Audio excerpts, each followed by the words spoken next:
네, 안녕하세요. 오늘 저희는 고려의 모습에 대해서 알아보도록 하겠습니다. 네, 앞에서 이제 고려 역사들을 쭉 친구들이 설명을 해줬는데 이제 그 역사들을 다 보고 와서 이 고려의 모습 강의를 보기를 바래요. 그래서 이제 오늘은 고려의 모습, 그러니까 고려 사람들이 어떻게 살았는지를 함께 살펴볼 겁니다. 네, 바로 들어가 보도록 할게요. 이제 진짜 고려 시대 사람들도 어쨌든 살았을 거 아니에요? 물론 지금의 사회와는 완전히 다른 딴판의 세상에서 살고 있었겠지만 그때도 똑같은 우리 같은 사람들이 살고 있었던 거기 때문에 분명히 살던 방식이 있을 겁니다. 그래서 그게 어떻게 살았는지 하나하나 생각을 해보도록 할게요. 먼저 첫 번째로 제가 던져드릴 질문은 고려 사람들은 땅을 어떻게 나눠 가졌을까? 지금 사람들 같은 경우는 이제 뭐 집을 사기도 하고 뭐 논밭을 사기도 하면서 이제 돈으로 땅을 사고 팔죠. 근데 그때 당시에는 이제 땅은 전부 다 국가 소유였고 국가가 가지고 있는 거였고 이제 그거를 다른 그 귀족들에게 나눠주는 그런 방식으로 땅을 사람들이 나눠 가지게 됐어요. 그래서 귀족들이 땅을 나눠 가지게 되는 그런 제도를 바로 전시과 제도라고 부릅니다. 그래서 이 전시과 제도가 귀족들이 어떻게 땅을 나눠 가졌는지를 알 수 있는데 전시과 제도를 보면 이제 살펴보면은 이제 관리들의 등급을 나눠서 관리가 어느 정도의 지위에 있느냐에 따라서 이제 전지와 시지를 나눠주게 되는데 이제 전지 같은 경우는 농작물을 가지게 되는 농작물을 거두는 그런 땅이고 시지 같은 경우는 이제 땔감을 얻을 수 있는 그런 땅이라서 전지와 시지 두 가지 땅을 나눠준다고 해서 전시과 그래서 전지 시지과 그래서 전시과라고 부릅니다. 그래서 이 전시과를 통해서 귀족들이 그 자신의 월급으로 지금 말하는 월급 같은 거죠. 월급으로 그 농작물을 거둘 수 있는 땅과 땔감을 얻을 수 있는 땅을 나라로부터 받았다. 그래서 그렇게 땅을 나눠 가졌다는 것을 알 수가 있습니다. 뭐 반면에 이제 일반인, 그러니까 민간인, 양민들은 귀족이 아닌 양민들은 민전이라는 걸 받았는데요.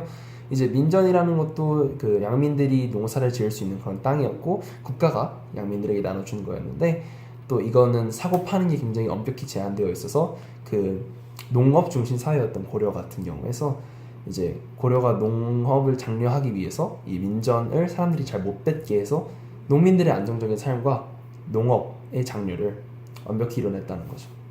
그런데 이렇게 하려고 했습니다. 하지만 전시과에도 아무래도 문제가 생겼겠죠. 그 문제가 바로 전시과가 잘 운영되지 않았어요. 왜냐하면 앞에 과에서 보셨으면 다 아시겠지만 이제 문벌 귀족이라는 사람들이 등장합니다. 이제 이 문벌 귀족들은 호족이라고 해서 고려를 건국할 때 당시에 그 왕건이 포섭했던 지역의 그런 강한 세력들, 그 세력들과 이제 점점 그 세력들이 왕조가 지나갈수록 점점 권력을 더 많이 가지게 돼요. 그래서 이 권력을 가지게 됨을 통해서 땅도 이 사람들이 전부 독점해 버립니다. 그래서 다 가져가는데 그래서 이거를 문벌 귀족들이 전시과 제도를 악용해서 이 뭐 땅을 못 사고 팔게 하다거나 그런 걸 다 무시하고 뭐 세습도 다 해버리고 그러면서 점점 땅을 엄청나게 불려요. 그리고 나서는 이제 그거를 무신정변대 무신들이 다 이어받습니다. 그리고 무신들도 힘 세고 막 그 사실 그렇게 많이 배우지 못한 사람들이잖아요. 글 공부를 못하니까 유학 뭐 백성들의 그런 거 딱히 관심 없어요. 그래서 그냥 다 자기들이 가져가 버립니다. 민전까지 다 빼앗아 버리고요. 또 나중에 원간섭기 이제 원나라가 쳐들어왔을 때는 이제 또 원나라랑 친한 건문세족 그 사람들이 다 땅을 가져가서 이 제도가 완전히 부패해버린 비리가 넘쳐나는 그런 제도가 되어버려요. 그래서 이제 신진사대부들이 그 조선을 건국한 세력이죠. 조선을 건국한 세력인 신진사대부들이 그 이 제도를 개편해야겠다, 이 제도를 바꿔야겠다라는 그런 생각을 가지게 되어서 만들어낸 제도가 바로 과전법인데 그래서 이 전시과에서 과전법으로 변하게 됩니다. 네, 이제 우리의 두 번째 질문은 고려 사람들은 어떻게 국가를 위해 일했을까라는 질문인데요. 사실 우리 같은 경우는 이제 남성들이 전부 다 군대에 가게 되죠. 그런 것처럼 이제 옛날에 고려 사람들도 다 국가를 위해서 이렇게 일을 하는 게 있었겠죠. 그래서 그게 바로 이제 역이라고 하는데요. 역을 징발한다는 표현을 씁니다. 그래서 18세에서부터 59세까지 그 사이에 양인 남성들에게 해당되는 내용이었는데요. 그래서 이 사람들은 요역과 군역으로 나눠서 역을 징발당했어요. 그러니까 역이라는 거는 일을 한다는 건데 그래서 나라를 위해서 일을 할 때 일을 하도록 사람들이 이렇게 문서에 너는 뭐 어디로 가라, 너는 여기로 가라 해서 국가가 징발을 해서 갔다는 거죠. 그래서 이런 그 역에는 두 가지 종류가 있어요. 바로 요역과 군역이 있습니다. 요역 같은 경우는 이제 궁궐에 사실 일이 많잖아요. 예를 들면 세금으로 이렇게 곡식을 많이 걷었어요. 근데 그거를 다시 한성이 아니라 개경으로 다 가져가야 되잖아요. 수도로 가져가야 되는데 왕이 있는 곳으로. 근데 왕이 있는 곳으로 그냥 저절로 뭐 비행기가 있는 것도 아니고 그때 그냥 막 옮겨지는 게 아니잖아요. 그래서 그거를 이제 사람들이 다 옮겨야 되는데 그걸 옮기는 데 일을 쓰거나 아니면 또 궁궐을 지을 때가 있겠죠. 그때는 뭐 크레인이 있거나 뭐 그런 우리가 지금 쓰는 건설 장비가 전혀 없기 때문에 사람이 일일이 다 옮겨야 했습니다. 그래서 이런 일을 할 때 노동력이 많이 필요했기 때문에 이럴 때 요역을 징발해갖고, 군역 같은 경우는 지금 우리가 군대 가는 거랑 똑같이 그때 당시에 그 18세부터 58세의 남자는 어느 그 군대에 가서 이제 국방의 의무를 다해야 하는 그런 게 있었던 거죠. 이제 고려시대 같은 경우는 제가 앞서서 말씀드렸듯이 농업 중심 사회였는데요. 그래서 농업이 굉장히 이 사회에 중요하게 여겨졌습니다.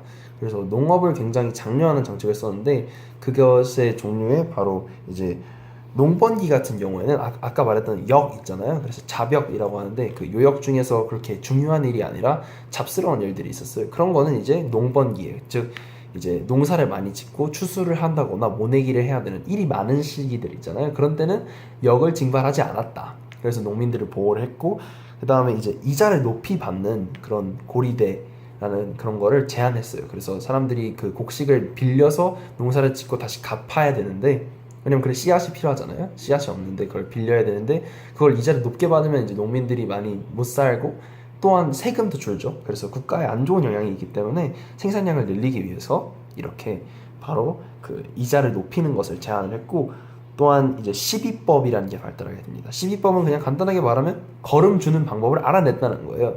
그래서 옛날에는 뭐 그 어떻게 하면 잘 자라는지 몰랐는데 사람 똥이랑 소똥을 섞어서 이제 잘 삭혀둔다가 발효를 시켜서 밭에 뿌리면 농작물이 아주 잘 자라는구나, 이런 걸 이제 알게 됩니다.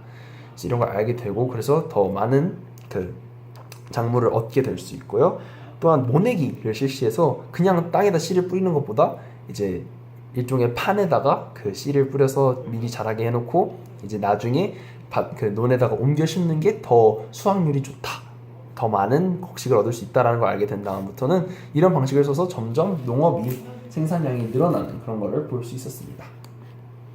또한 이제 고려의 수공업 같은 경우에는 이제 처음에는 고려 전기에는 관청 수공업과 소수공업이라고 해서 그 소수공업이라고 하는 거는 이제 그 소라는 게 향과 부곡 소, 그래서 특별 구역인데요. 이제 이런 지역에서 그 장인들이 이런 걸 잘 만드는 사람들이 모여서 살았다고 합니다. 그래서 모여서 살아서 이러한 수공업, 즉 뭔가를 만드는 일, 뭐 대장장이라던가 뭐 그런 일들을 했고요. 또한 나중에 고려 후기에는 이제 이런 것들이 관청과 그 소 같은 그런 특별한 지역에서 그냥 민간의 영역으로 많이 넘어가면서 민간 수공업과 사원 수공업으로 많이 넘어가서 이제 백성들이, 일반 양민들이 이러한 수공업을 많이 하게 되면서 돈을 벌게 됩니다. 이제 또 고려시대의 상업 같은 경우에는 개경 중심으로 많이 발달했어요. 사실 고려시대는 굉장히 상업이 많이 발달한 그런 시기입니다. 그래서 뭐 개경 상인이 굉장히 유명하기도 하고, 또 시전이라고 시장에서는 다양한 물건을 그때는 팔았고요. 또한 사만중보, 해동중보, 그리고 활구는 은병이고요. 이제 또 해동중보와 사만중보, 이런 화폐, 동전 같은 거를 사용을 해서 이런 거래를, 그러니까 사실 곡식 같은 거는 거래를 하려면 썩어버리잖아요. 근데 썩지 않는 이런 가치를 보존할 수 있는 그런 화폐를 만들면서 그 상업이 굉장히 활발하게 이루어졌다는 것을 우리가 알 수 있었어요. 또한 이제 고려의 국제무역인데요. 그 병란도에서는 국제무역이 이루어졌어요. 그래서 병란도라는 그 고려의 무역 항인데요. 항구, 그러니까 바닷가에 있는 그런 항구, 배들이 왔다 갔다 하는 곳이죠. 거기에서 송나라, 아라비아 굉장히 신기하죠. 아라비아 굉장히 먼 나라인데 그때에도 심지어 뭐 교역을 하고 있었다는 걸 알 수 있고요. 또 거란, 여진, 또 뭐 그런 여러 가지 나라들과 국제 무역을 했고, 또한 고려 후기에는 이제 원나라와 간섭이 심했기 때문에 원나라와 교류를 많이 하면서 뭐 원나라에 우리나라의 풍을 전해주기도 하고 원나라 풍이 우리나라에 많이 들어오기도 하면서 많은 영향을 받았던 것을 확인할 수 있었습니다. 네, 오늘 여기까지고요. 이제 다음번 고려의 모습 두 번째 강의에서 다시 만나도록 하겠습니다. 감사합니다.